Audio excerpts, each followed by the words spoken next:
chung ngak pushim lo abeinak shim lo tu chok tu boy pa ni aga ben ko te in aga chago su chale sai sai songa tina sung in aga hupe anil ballo mi botyan sung zalim aga try to kapon te a sung zarko Israel tentu botyan boy pa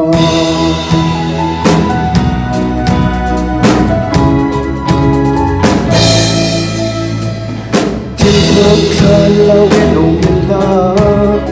ngakal ngak nam kita meswa na nulay asise handlok der shumay lo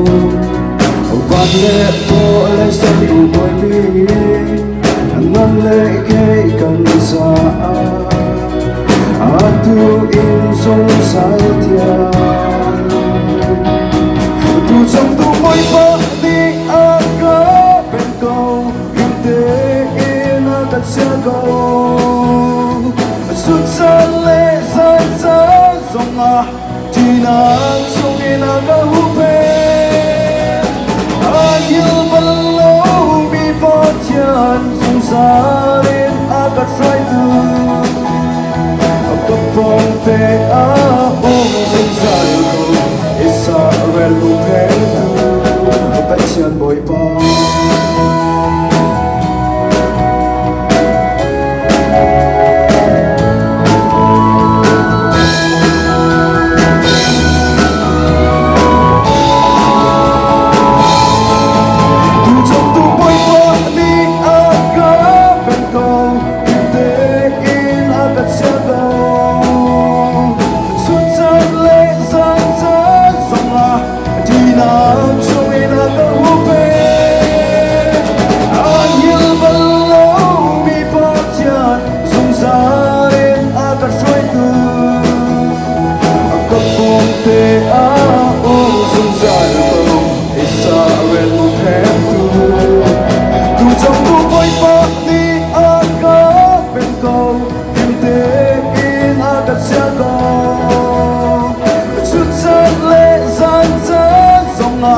Tina sung in aga hupe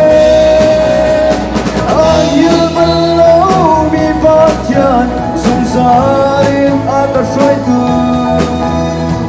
kapong te a sung zarko Israel tentu botyan boy pa